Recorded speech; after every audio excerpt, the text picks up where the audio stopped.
Olá, muito bom dia a todos que nos acompanham pelo Facebook, pelo YouTube, pelo Twitter. Está no ar mais um programa, O Debate.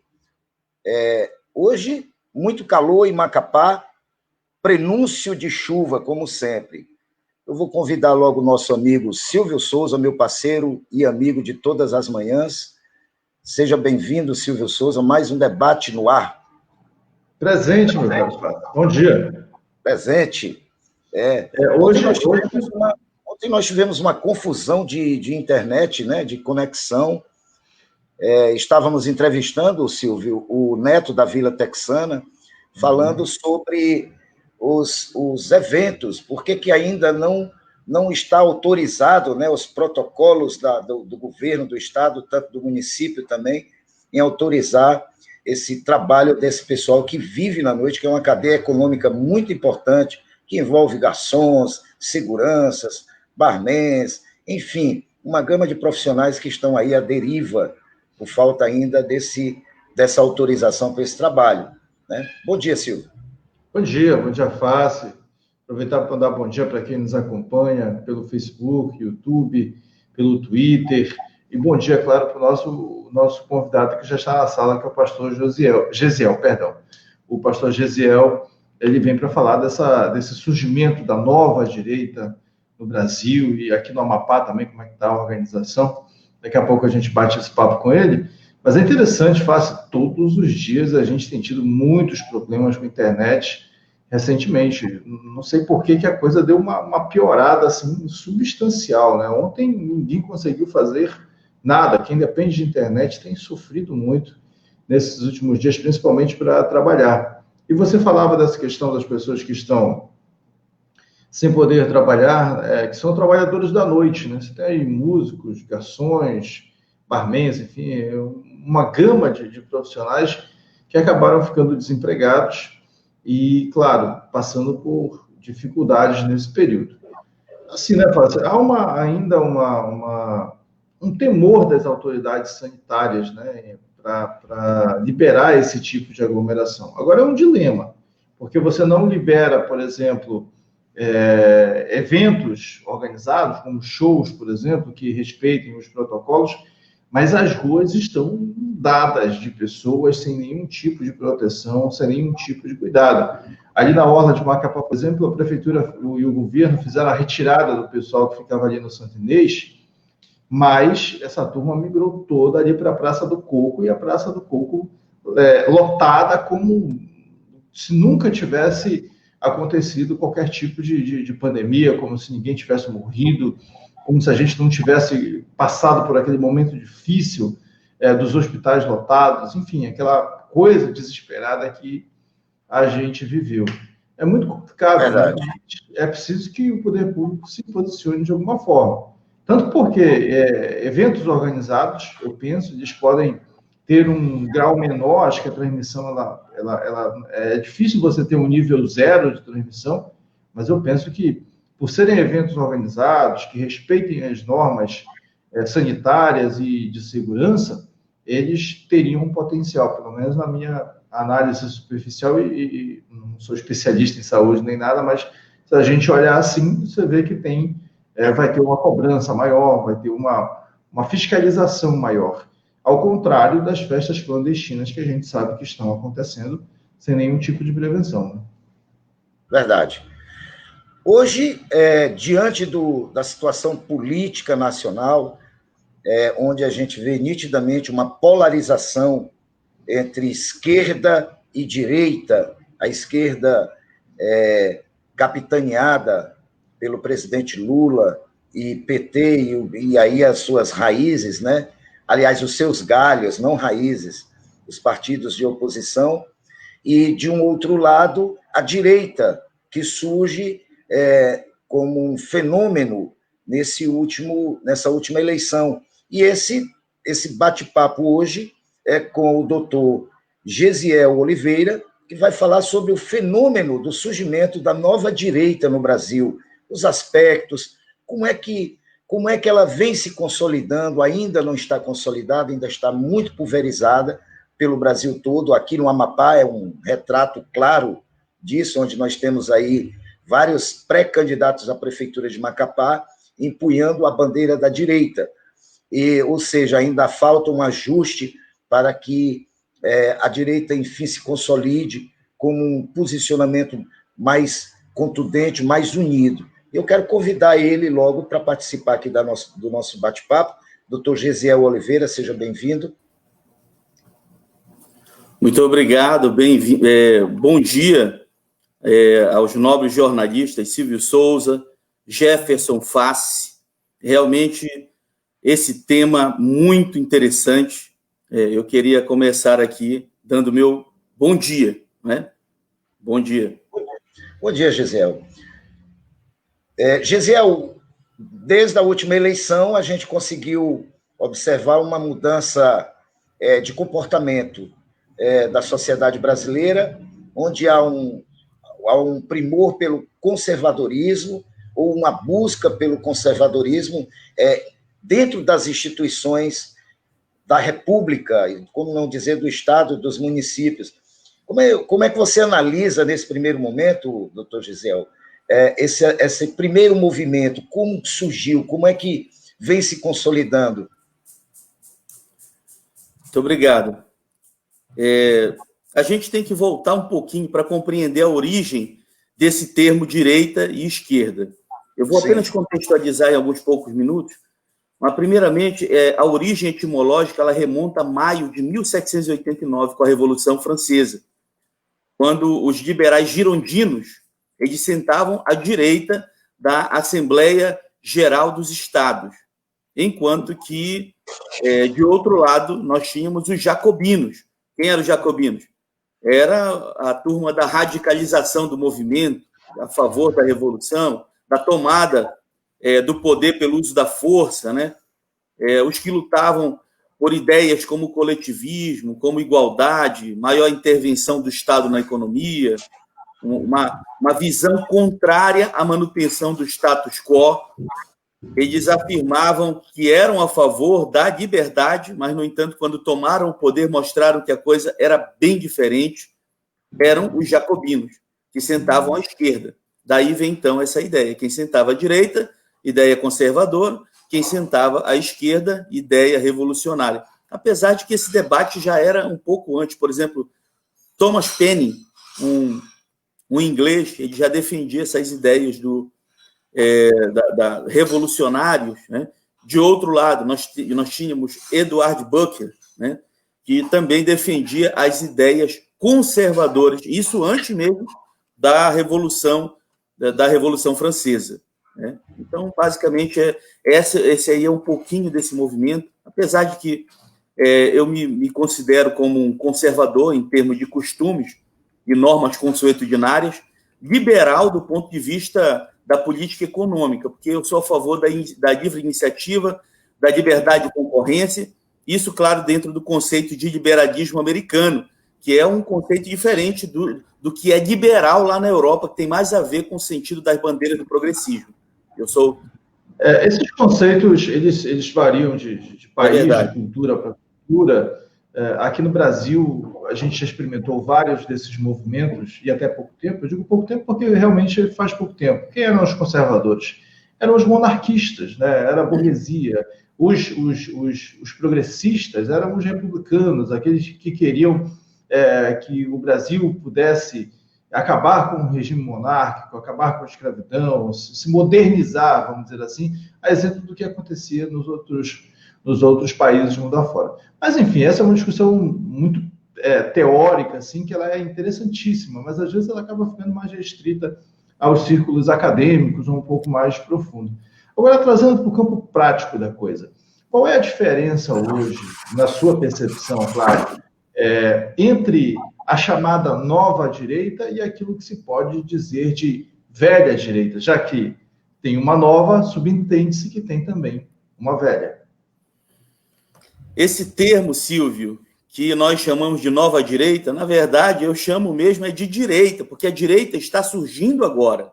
O que nós tínhamos até então, durante o período do regime militar, era apenas uma noção conservadora. É um aspecto somente dentro do aspecto que constitui a direita, ok? Diferentemente, da esquerda. A esquerda, ela se organizou ideologicamente. Em 1964, Silvio, quando eles tentaram um golpe, né? E isso ficou bem claro, porque os movimentos de terra, na verdade, né, de Julião já mostravam bem claramente isso, a ligação forte que existia com a China. Os militares evitaram um golpe comunista, como já tinha acontecido em 1959, lá em Cuba, como já havia acontecido em outros lugares aqui na América Latina. Os militares, na verdade, impediram esse avanço e os guerrilheiros acabaram se infiltrando em muitos, digamos assim, muito especialmente a guerrilha do Araguaia, por exemplo, se filtraram para a mata, foram começar a guerrilha. Quando eles viram que não puderam mais avançar, eles então iniciaram um processo de doutrinação dentro das faculdades, foram pôr em prática os ideais de Antônio Gramsci, daquele italiano, aquele ideólogo. Ou seja, a ideia de Antônio Gramsci, ele contestou muito o regime da União Soviética do seguinte ponto, por isso que ele é considerado o pai do anarquismo. Ele dizia que a União Soviética utilizava armas, quando, na verdade, o ideal seria transformar na base, na origem. Aí veio aquela expressão dele, substitua os tanques por livros. Então, os guerrilheiros deixaram de lutar ali na mata, deixaram de lado os fuzis e foram para dentro das universidades. Isso ainda no início da década de 70. E a partir de lá, na verdade, começa um processo muito forte de aculturação. Nós vemos isso claramente hoje nessa dominação do viés esquerdista em amplo aspecto, seja na cultura, seja dentro dos espaços acadêmicos, seja de diversas maneiras, por conta disso. A luta armada, quando você fala de guerrilheiros, a gente subentende a luta armada, né? Na verdade, em 74, sim, a luta armada já estava praticamente liquidada, né? A guerrilha do Araguaia foi o último foco, vamos dizer assim, de tentativa. Aliás, muito mal organizada, né? Desde o Prestes, nas várias vezes que retornou, quando retorna ao Brasil, tenta organizar. A esquerda nunca teve força, né, para, vamos dizer assim, peitar o poderio da ditadura e tentou se organizar ali em lugares ermos, distantes. Imaginava que poderia ter uma adesão do povo, ao exemplo do que aconteceu em Cuba em 59. E é interessante que você faz esses dois paralelos. Uma das coisas que deu mais errado no Brasil foi que a esquerda não conseguiu a adesão que imaginava que poderia ter dos camponeses, das pessoas comuns, vamos dizer assim. Imaginava-se que a guerrilha viria do campo para a cidade e não conseguiram fazer nada disso. Culturas totalmente diferentes, momentos diferentes que o país passava naquele momento. Mas eu vou insistir na pergunta. No campo prático da coisa, qual é a diferença hoje entre a nova e a antiga direita? Como eu tenho dito, na verdade, o que existia era uma noção errada de direita. A direita está surgindo agora, de 2016 para cá. O que é essa nova direita e o que é aquilo que se tinha como direita? Muito bem, agora sim.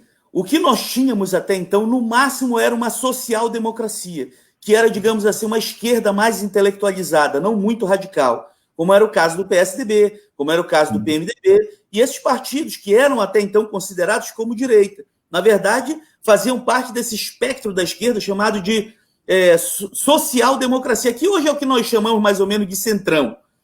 A direita ela está surgindo agora.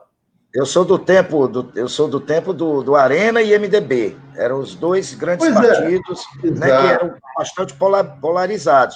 A Arena trazia esse condão esquerdista e o MDB essa nuance de direita. E a Arena daí se disseminou para o DEM, para todos os outros. A Arena não era o apoio era o partido de apoio ao governo, ao governo militar. Sim, mas a questão vai mais a fundo, Silvio. A questão vai mais a fundo. Se você for buscar, por exemplo, os planos de governo dele, eles falavam a respeito da ideia do coletivismo, que é uma linha apoiada pelo socialismo, né? A maioria dos programas de governo dele tinha um cunho populista, também uma linha também muito adotada pelo socialismo, historicamente. Então, nós tínhamos, na verdade, ali um arremedo. Esse desenho novo que nós estamos vendo agora é bem recente, é de final de 2015 para cá. Jair Bolsonaro é a maior expressão dessa direita que surge agora, ou existem outros nomes que poderão, no futuro, quando os livros... A gente pode buscar aí o Enéas, né? O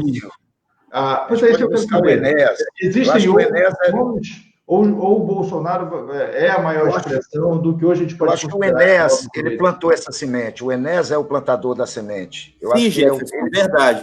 Esses preceitos que foram tidos como loucos, como anacrônicos, na verdade, infelizmente, nós vivíamos numa época em que ainda não existiam as redes sociais.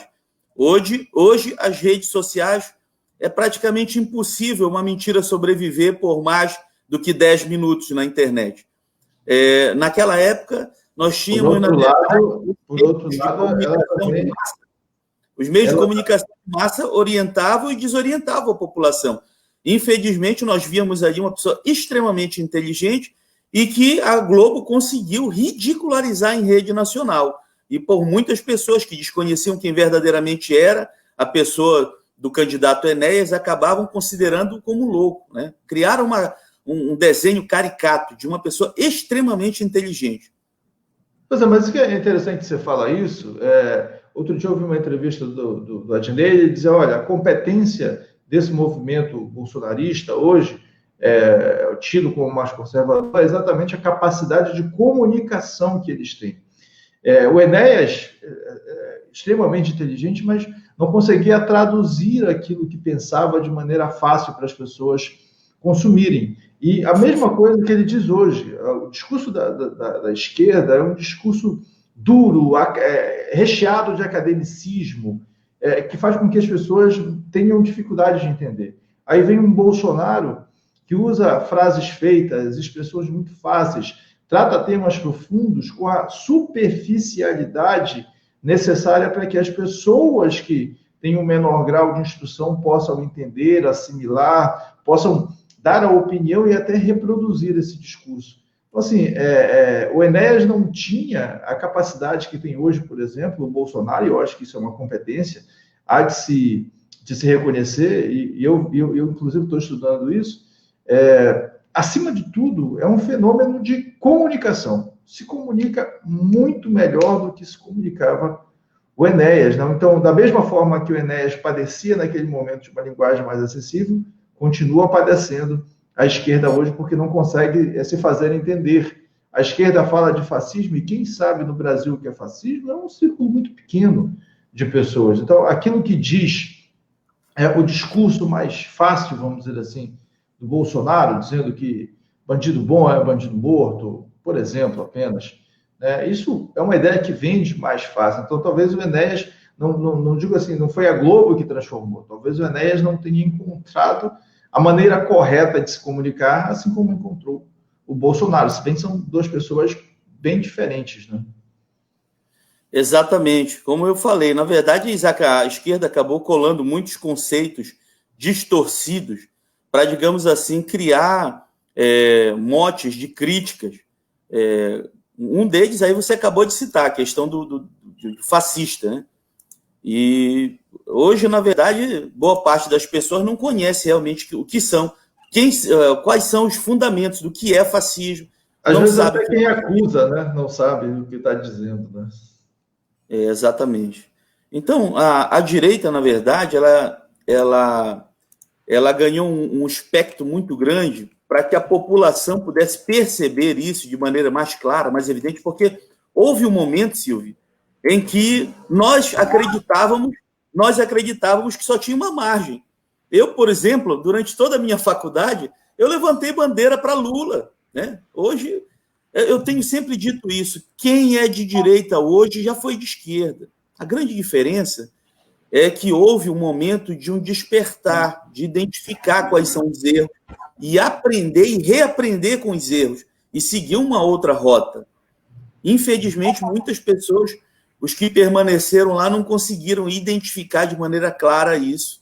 E mesmo diante de tamanhos e graves erros, mesmo diante de comprovados desvios bilionários, né? Que é o, aliás, trilionários, estima-se que são 3 trilhões de desvios ao longo de todos os 16 anos do governo petista, e, infelizmente, mesmo com todas essas provas, mesmo com toda essa situação do comandante morto, com inúmeros processos... E o grande processo mesmo, esse grande processo de impeachment que resultou com a cassação da Dilma Rousseff, nós sabemos que quem provocou, inclusive, documentalmente, no Congresso Nacional, foram os fundadores do Partido dos Trabalhadores. A própria carne sendo cortada pela própria carne. E aí resultou disso. Mas, Gisele, eu quero trazer aqui à lume um fenômeno que antes também não era muito visto pela gente, pelo cidadão comum, é o extremismo abissal que a gente vem observando agora, tanto do pessoal da esquerda, que já tinha esse extremismo, mas a gente era um pouco mais pacífico. E isso veio muito a lume com também um extremismo de pessoas da direita, uma direita exagerada. E isso me parece que não faz muito bem para a democracia, tanto de um lado quanto do outro. Inclusive, o próprio pessoal da esquerda reconhece que esse pessoal extremo da esquerda prejudica mais do que ajuda. Como também hoje a gente observa que dentro das fronteiras da direita existem grupos extremos que também, de uma certa forma, chegam a atrapalhar essa relação de balança, de equilíbrio. Eu não sei se você concorda com o que eu estou falando. Concordo sim, Jefferson. Inclusive, nós temos alertado bastante os nossos grupos e seguidores, sempre informando com o cuidado que deve se ter com o extremo. Ele é sempre prejudicial, seja para um lado ou seja para o outro, apesar de que muitas vezes a esquerda quer colar na direita, a direita mediana, aquela direita que comporta aí 90% mesmo dos que pensam assim, como se fosse extrema esquerda, exatamente para colar um aspecto, colar, na verdade, ali uma caricatura, entendeu? De ridicularização, quando, na verdade, eles estão simplesmente discordando de quem não concorde com seus ideais. Não concordou com seus ideais, é extrema-direita. E não é bem assim. Eu tenho minhas posições, não sou, de maneira nenhuma, não defendo extremismo de forma nenhuma, e por diversas vezes em debate já fui taxado como extrema-direita. Extrema-direita é o Ku Klux Klan, né? São um ideário absolutamente nefasto, que leva em consideração a morte, que leva em consideração o extremo, a tal ponto de apequenar a noção maior de uma ideia que possa trazer um bem para a coletividade, entendeu? Você está falando de extremo, é interessante isso que você está dizendo. O Ariano Suassuna faz uma sátira, fazia, né? Ele diz o seguinte: olha, o mundo está dividido em dois, aqueles que concordam comigo e aqueles que estão equivocados. Ou seja, ele não admite a possibilidade de estar errado, né? Os outros são os equivocados. E você está falando de extremismo, e a gente tem alguns casos aqui no Brasil, por exemplo, claro, na esquerda tem os seus exemplos, mas a gente tem, por exemplo, a figura da Sarah Winter. Ela é classificada hoje como uma extremista. Por quê? Ela é organizadora, pelo menos é o que se tem de notícia, de que ela teria organizado uma milícia, inclusive fornecendo treinamento militar para essas pessoas que estavam acampadas ali na rampa do Planalto. Em determinado momento, houve a notícia de que uma garota de 10 anos iria fazer um aborto com autorização da justiça, já que ela tinha sido molestada. Você imagina, 10 anos de idade é uma criança dando à luz a outra criança. E essa moça fez uma mobilização apoiada por outras pessoas e foi para a porta do hospital gritar que os médicos eram assassinos, fazer uma pressão psicológica enorme, na minha opinião, mais uma violência. Aquela criança que tinha sido violentada desde os 6 anos de idade. Pessoas que agem como Sarah Winter são heróis, são representantes desse novo movimento conservador ou são extremistas de fato? É bem interessante, porque a gente tem que dividir, saber distinguir bastante a linha que nós estamos adotando, que é uma linha de prudência, de cuidado, de respeito às liberdades. Em outro momento, eu já disse até que dentro de uma igreja nós vemos mais democracia do que numa cátedra universitária, onde você, infelizmente, não tem possibilidade de manifestar a tua posição. Dentro da igreja existem sempre lá, tem pessoas que não concordam. Agora, vá tentar fazer isso dentro de uma universidade pública. Você vai ser guichado, virtualmente, excluído, alijado. Há apesar do discurso ser muito bonito, de liberdade, de democracia, mas a coisa não funciona assim. Até porque os alicerces, na verdade, da esquerda, boa parte a gente observa, se criou ali, na verdade, eu posso dizer até que eu não culpo os professores, os escritores, políticos e tantos outros setores da sociedade civil intelectualizada, dita assim, por sua esmagadora, eles terem assim, essa visão enviesada. Eles, na verdade, são fruto dessa dolosa alienação cultural e literária seletiva, que privilegia somente obras de viés marxista ao longo de toda a faculdade. É o que a gente tem visto. E essas obras de doutrinadores liberais e conservadores são praticamente proibidos, Jefferson e Silvio. Você não encontra nas faculdades. Você não encontra nas faculdades públicas. Mas aí, Gisele, você acha que... Deixa eu só fazer Edmund Burke, de Barry Goldwater, de Richard Weaver, de Russell Kirk, Edmund Burke. Você não encontra isso. Não encontra. Então, isso acaba, na verdade, sem que as pessoas percebam, criando uma orientação doutrinária que vem lá de cima. Mas aí você não acha que isso tem uma culpa... Me permita. Você acha que isso aí não há uma culpabilidade, inclusive, da linha ideológica de cada faculdade? Porque o aluno vai para lá, o nome já está dizendo, é aluno, é um discípulo, ele vai lá para aprender. É lógico que ele tem que despertar dentro dele a sua consciência crítica em aceitar ou não aceitar e ir para o debate, ir para a conversa. Agora, você tem razão, mas isso aí não compete também, ou há uma certa responsabilidade do corpo docente dizer, olha, porque a gente sabe muito bem que as universidades, elas foram aparelhadas com o pensamento de esquerda. E qual é o grande sentimento do pensamento da esquerda? Quanto mais discórdia tiver aqui dentro desse nicho, mais eu tenho possibilidade de dominar. Eu vejo assim. E eu concordo com você, é o local onde menos se você encontra democracia é dentro da academia. Por quê? Porque não há uma orientação específica. É difícil de distinguir, Jefferson, né? Eu falo isso porque eu tenho um artigo que eu escrevi chamado assim, Eu Era de Direita e Não Sabia. Eu sabia que tinha algo diferente que eu não concordava ali, mas nós não tínhamos essa percepção. Hoje, as coisas estão mais perceptíveis. Hoje, as coisas estão se definindo claramente, mas durante muito tempo nós nadamos em um rio que a gente acreditava que só tinha uma margem. Nós não sabíamos que tinha outro lado. Entendeu? Eu, pelo menos, vim descobrir isso muito tempo depois. Veja aí, ao longo de 23 anos de governo de orientação socialista, porque se você pegar, por exemplo, o FHC, que é social-democrata, vão 23 anos aí. O Brasil ele perdeu muito em termos de educação, perdeu muito em termos de criatividade e competitividade dentro desses espaços acadêmicos, onde isso deveria estar sendo estimulado, o debate, a dialética, como eles falam tanto. Mas, infelizmente, não, só tem um viés. Nós paramos no tempo por questões de orientação ideológica marxista, uma verdadeira doutrinação que tomou conta das nossas universidades. E o resultado é isso que a gente está vendo aí. Ideias sobre diversidade de gênero, estímulo à descriminalização do aborto. Eu não vou nem por aí, Gisele. Eu não vou nem por aí. Em relação à pedofilia.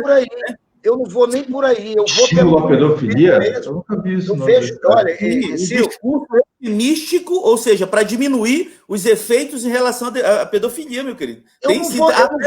Gisele, eu não vou nem pelo esse viés ideológico. Me permita, Silvio, me permita, Gisele. Eu não vou nem por aí. Eu vou pelo lado do analfabetismo mesmo. Conheço vários doutores. que não sabem escrever. Conheço vários doutores que não sabem falar. Eu vi um certo advogado aí, com anel de ouro, pulseira de ouro, dizer para mim que o Valdez exonerou o secretário tal lá. E aí, me permita dizer, eu não entro nem no viés ideológico, eu entro mesmo na burrice, no abecedário, sabe? No abecedário. Gente que hoje não sabe nem calcular. Se você perguntar para alguém, saia na rua e pergunte, quanto é 7 vezes 8? Tu vai ver o nó que tu dá no cérebro da pessoa. Por quê? O que foi que ele aprendeu? Mas o sujeito... Mas, assim, para mim é um pouco difícil encaixar isso na cabeça, porque, assim, o sujeito alcançar um título de doutor, alguma habilidade ele teve que provar. Aliás, é dificílimo, né? Eu estou tentando... É dificílimo. Não, na verdade, não é muito difícil, não, Silvio. Infelizmente, as nossas universidades elas não têm tantos critérios assim. E eu falo isso porque eu trabalho lá. Deixa eu chegar aqui no ponto. Vamos partir do princípio seguinte. Uma turma de 50 alunos do segundo grau. 50 alunos. Quantos vão passar no vestibular? 3. 3. Se passarem 3. Não é à toa que a gente vê aí os cursinhos se digladiando na televisão para dizer primeiro lugar não sei aonde. Primeiro, o cursinho, para dizer que ele era bom, ele dizia assim, todos os nossos alunos passaram no vestibular, 2 não passaram. É o contrário. Os caras não se preparam. Eu já fiz 3 faculdades. Dentro das minhas salas de aula, 3, 4 alunos se destacam. O resto está ali para namorar, para tomar cachaça. Qual é a faculdade de Macapá que não tem um bar na frente? Me diga uma. Todas têm um barzinho lá. Lá no CEAP, onde eu fiz o meu curso de Direito, em frente tinha um bar chamado CU, Centro Universitário. E a turma saía de lá para beber lá. Aí me diga, aprende alguma coisa? Aprende blá, blá, blá, meu irmão. E Jefferson, a coisa vai mais atrás ainda. Quando nós chegamos na faculdade... nós já estamos no processo final. A gente tem que entender um pouquinho lá no começo. A base da educação brasileira, né, ela se baseia na EDB, Lei de Diretrizes de Base, criada em 1986.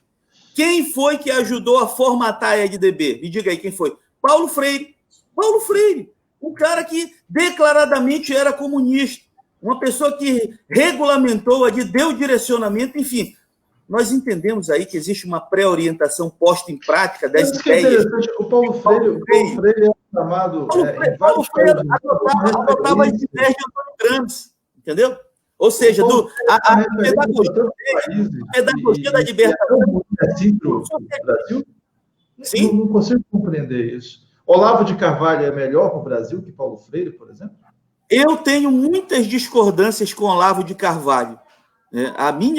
Mas o que eu tenho, eu posso não ter certeza se ele seria o melhor, mas eu tenho plena convicção de que Paulo Freire foi a pior escolha que se pôde tomar. A pedagogia do oprimido, veja só, a pedagogia do oprimido, ela distorce os conceitos familiares. A pedagogia do oprimido, ela coloca o aluno no mesmo patamar que o professor. Ele traz essa noção de luta de classe para dentro da sala de aula. Muda os conceitos trazendo, portanto, desrespeito à hierarquia, e acaba desestimulando os laços familiares, porque diz que, na verdade, o primeiro lugar de opressão é a família, né? E o segundo lugar de opressão é a sala de aula, coloca o professor em um patamar. Resultado é isso que a gente está vendo aí, uma educação absolutamente desconectada dos propósitos. Eu vejo que é uma questão de interpretação, sabe? Eu li a pedagogia do oprimido, e, para mim, o professor Paulo Freire, ele estimula a pensar. E ele diz mais, né? Ele estimula a pensar. Na verdade, eu li várias vezes, inclusive, a pedagogia do oprimido. E na verdade, aquilo é uma cartilha marxista, meu querido. Aquilo é absolutamente doutrinador. O objetivo ali, na pedagogia do oprimido, é claro, é deixar com que o próprio aluno descubra por si próprio os fundamentos. Como é que isso pode acontecer? Como é que você pode... O aluno ele tem que se descobrir, tem que ir aos poucos... Tanto é verdade que um dos fundamentos diz que o conhecimento deve ser uma troca, ou seja, deve ser construído. Estimula a liberdade do pensamento. Senão você tem uma coisa... Mas para você estimular... O professor só fala aquilo que ele Para você estimular a base de pensamento, você tem que ter uma base. Você não pode partir vazio. É o que está acontecendo. São pseudos intelectuais que acreditam que sabem e vão discutir coisas que desconhecem. Não conhecem, por exemplo, que a origem do socialismo é baseada no derramamento de sangue. Veja, não se conta nas escolas os horrores que aconteceu, por exemplo, em 1792, quando cabeças rolaram, 1.400 pessoas foram mortas pela guilhotina a bel prazer na França. O movimento, portanto, de liberdade e igualdade... O socialismo tem origens muito mais... Sim, eu sei. Mais remotas, desde os filósofos gregos, passando por exatamente, mas... Há uma diferença muito grande entre socialismo e comunismo. O socialismo é o ideológico, né? É bonito, mas quando é posto na prática, que nós chamamos de comunismo, foi um desastre. Todos os lugares, todos os países, desde que a União Soviética foi implantada em 1922 até 91, quando deixou de existir, morreram mais de 100 milhões de pessoas, 70 milhões só na antiga União Soviética, mortas por causa da intransigência e intolerância ideológica do socialismo. Ninguém fala nas escolas o que foi o Holodomor. Matou na China, matou no Cuba. O Estado matou de fome o povo ucraniano, 14 milhões de pessoas morreram em 1933 de fome, porque o exército de Stalin tomou os territórios e simplesmente impediu a população de... São regimes muito mais autoritários do que comunistas ou socialistas. O seu traço mais marcante é o autoritarismo. E sempre com a figura, oculto a figura de um líder, muito mais parecido já com o fascismo do que a gente viveu, por exemplo, na Itália. E são movimentos perigosíssimos, como que a gente hoje, a meu ver, vive no Brasil, com o culto de uma figura. Isso, eu acho isso extremamente perigoso. Assim como aconteceu em Cuba, que a gente estendeu... Lula foi cultuado, Silvio. A gente estendeu... O Lula é cultuado hoje. Exatamente. Se nós tivéssemos pleno conhecimento, vocês acham que nós tínhamos todos esses decretos aí sendo derrubados pelo Congresso, pelo STF? No Brasil, nós temos uma plena democracia. O que passa disso, na verdade, é exagero. Claro. É a esquerda tentando pintar um desenho que não existe. Sabe onde existe verdadeiramente ditadura? Existe na Nicarágua, existe em Cuba, existe na Coreia do Norte. Que existe ditadura propostas socialistas que dispararam para ditaduras comunistas. A nossa democracia ela é tão consolidada que hoje, por exemplo, o sujeito vai lá e defende um torturador. O presidente da República, que questionava o resultado das eleições, ele foi empossado. É uma demonstração de que a nossa democracia está muito consolidada. Não houve qualquer obstáculo para que um sujeito que questionava, que desmerecia a democracia e que louvava o ditador, por exemplo, ele tomou posse como presidente legitimamente. Brasileiro. Eu participei do movimento Direta Já. Eu fui para a rua, eu me vesti de verde e amarelo, eu morava em Teresina. O brasileiro viu no Lula o cara que representava aquele cidadão comum. Eu votei no Lula. O Lula foi endeusado. Essa onda bolsonarista que nós estamos vendo hoje aqui, escute aqui, ela é infinitamente menor do que a onda que botou o Lula no poder, pô. Infinitamente menor que botou o Lula no poder. Eu estava lá, porque eu vivi. E eu sei o que eu vivi. Eu não vou dizer, eu vivi os dois momentos. E eu vivi como pessoa consciente, não como criança. O movimento... Agora, tu pega um cara que tu jura que o cara vai resolver. Eu lembro da frase do Lula no dia da posse dele. Ele recebeu a faixa presidencial e disse: eu nunca pensei que um analfabeto, falou chorando, seria presidente do seu país, como eu estou recebendo a faixa hoje. Aquilo emocionou o Brasil, porque nós, brasileiros, nos vimos nele. E, de repente, o cara em que o Brasil todo depositou a confiança, se tornou o maior corrupto. E aí nós começamos a fazer analogia com a Venezuela, com os países comunistas, e aí a gente viu que o cara bebia... Olha, o Chaves, da Venezuela, esse outro Maduro aí, carne fresca na mesa, champanhe, vinho, mulheres, e bate foto e sai nas melhores revistas do mundo, e o seu povo passando fome. O Brasil não quer esse caminho para ele. A nossa democracia, ela é consolidada. Ponto final. Agora, votamos no doido. Nós votamos no doido, não é o Bolsonaro, não é o doido. Mas não foi o povo brasileiro que quis. Nós votamos no doido. Extremamente inteligente. Vamos botar o doido lá. Votamos no doido. Desde o primeiro momento que o Brasil prefere... Escute, deixa eu terminar. O Brasil prefere ter um doido no poder, porque nós botamos analfabeto, do que ter um ladrão. Essa é a diferença. A única diferença que eu vejo. Tem um doido lá, o cara tá roubando, não. Enquanto isso, obras que estavam paradas aí 16, 14 anos, estão sendo tudo inauguradas. Com dinheiro como nosso. Jefferson. A ciência, né, meu irmão? Jefferson, os partidos de esquerda, aí eu incluo PT, PSOL, Rede, PDT, PCdoB, PCO, PSTU, PSDB, PMDB, né? Eles querem mudar o mundo ainda com esses ideais de Karl Marx. E nem conhecem quem foi esse cidadão. E deixa eu explicar quem foi o ícone do socialismo. Karl Marx, ele foi um filósofo e sociólogo alemão, né? Mas que em quase toda a sua vida ele foi desempregado. Escute isso.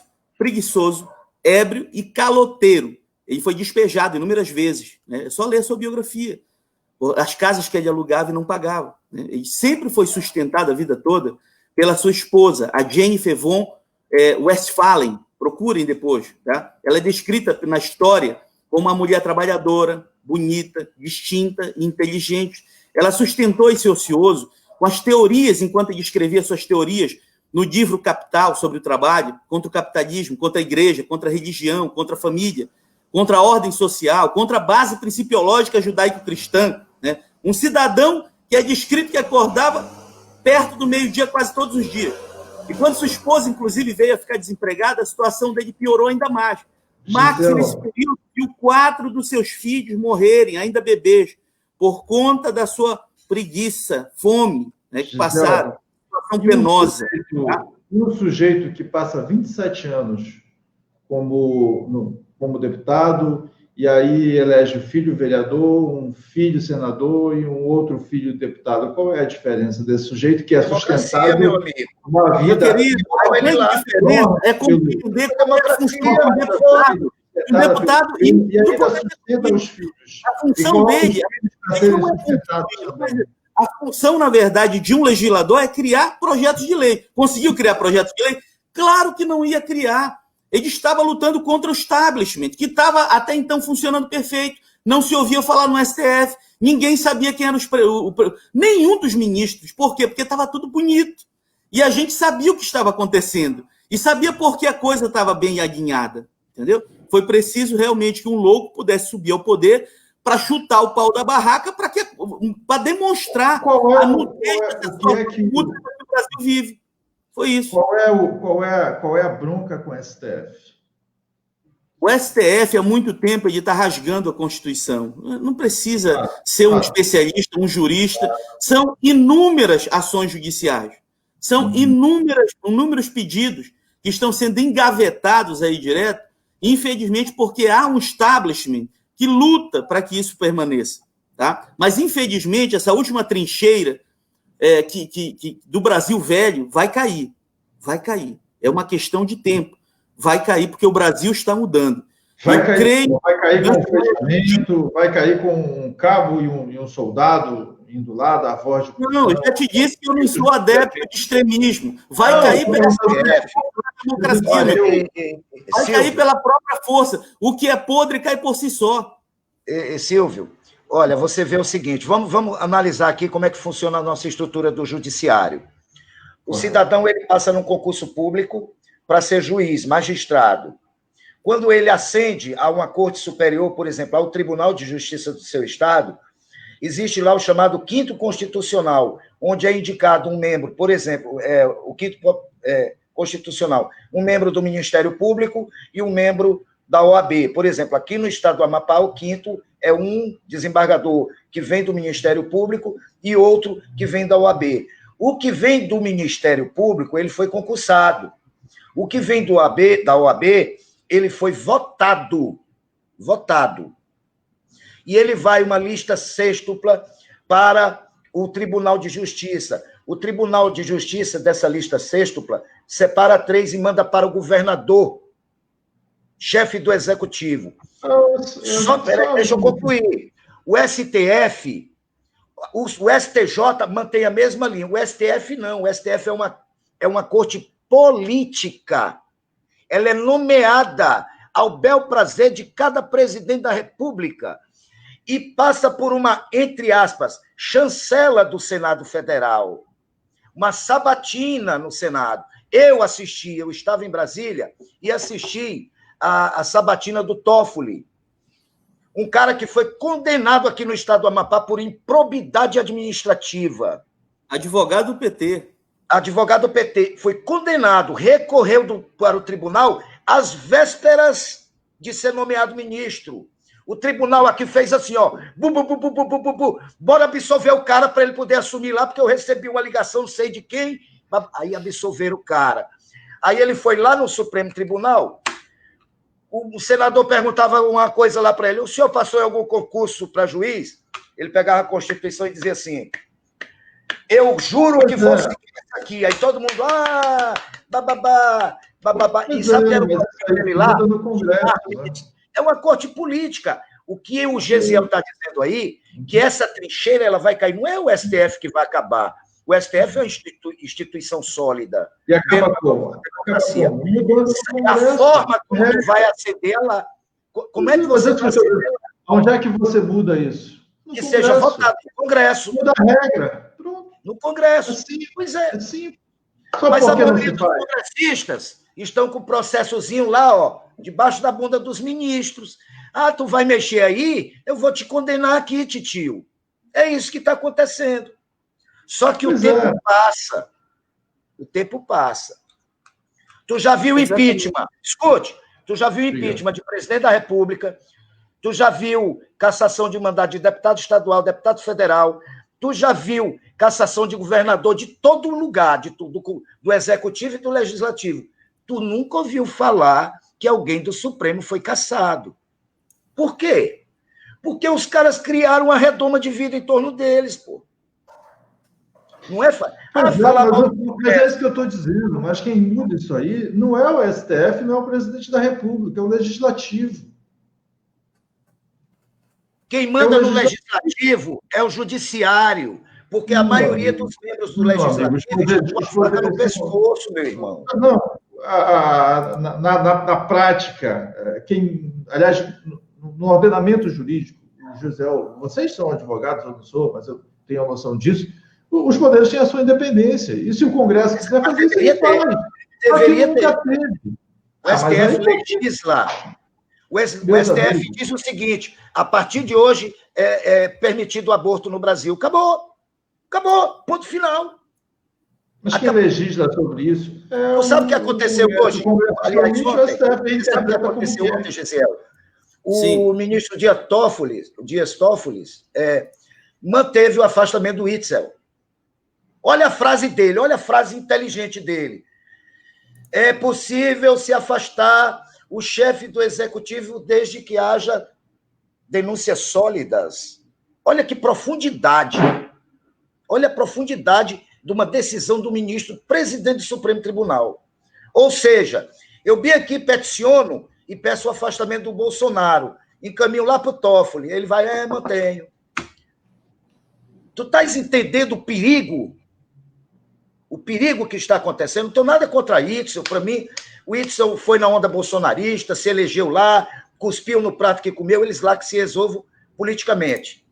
Agora, olha o perigo do Supremo Tribunal Federal e de encontro ao anseio da população. Porque, quer ou não, aquele Witzel está lá, foi votado. Todo o poder emana do povo. É o que está escrito na nossa Constituição. Deveriam alterar. Todo o poder emana do STF, porque ele que decide.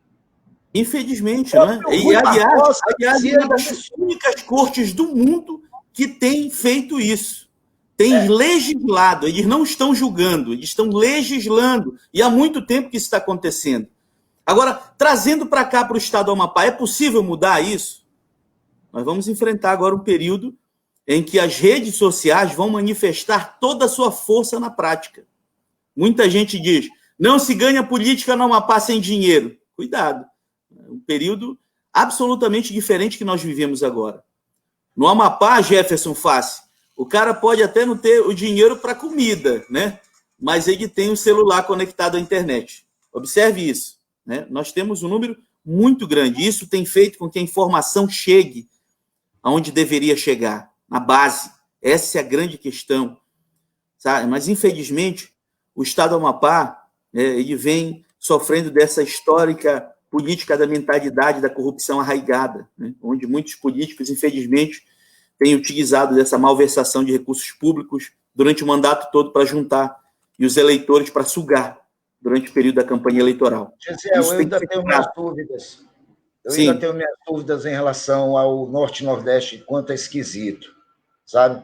Nós sabemos que... Por isso eu digo que essa próxima eleição vai ser, um marco definidor. Vai ser um marco... Eu não posso dizer que vai acontecer definitivamente ou que não vai. O que eu sei é que muita coisa está mudando, né? Então, aqui no Amapá, nós vemos um verdadeiro sistema de retroalimentação, né? Infelizmente é isso, um sistema de retroalimentação viciado, incurável e parece que hereditário, sabe? Um caminho que muitas famílias, infelizmente, vêm fazendo aí para se consolidar, porque já conhece bem os meandros, há décadas, ficam se revezando no poder. E isso acaba mantendo um povo numa relação aberrante, impulsionada pela miséria e troca de favores. Um Estado que, infelizmente, agoniza com um passado manchado, com um desarticulado presente e um improvável futuro se não tomar uma mudança agora. Sabe? Infelizmente, é o que a gente... Estou te traçando o perfil do que está acontecendo aqui no Amapá. Órgãos públicos que viraram cabedais para pendurar por 4 ou 8 anos agitadores de bandeira, no lugar de técnicos. Cargos que viram verdadeiros propaladores do crescimento, que só se vê bem pintado na propaganda institucional, preocupados simploriamente muito mais em manter a sua função remunerada a todo custo, mesmo que isso signifique o retrocesso por mais 4 anos. Gente que viu o Amapá ser aviltado no cenário nacional.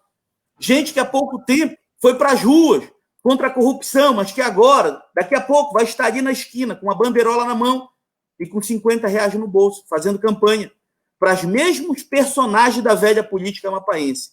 Se não mudar aqui, não vai conseguir mudar a nossa realidade. É bíblico. Romanos capítulo 12, versículo 2 diz: transformai-vos pela renovação do vosso entendimento. Não vos conformeis com este mundo, mas transformai-vos pela renovação do vosso entendimento. Ele está dizendo que aquilo que você experimentou de mudança, compartilhe aquilo, leve para o próximo, para que não aconteça a continuidade desse ciclo que parece incurável aqui no Amapá, incapaz de mudar essa triste, insólita e decadente quadro econômico e social de um dos estados mais pobres do Brasil, um dos menores PIBs, lugar onde, infelizmente, a economia está ancorada no contra-cheque, onde centenas de empreendimentos fecharam nos últimos 4 anos, onde nós temos uma das mais altas taxas de desempregado que congestionam o hipertrofiado setor terciário, que concentra mais de 80% da população do Estado.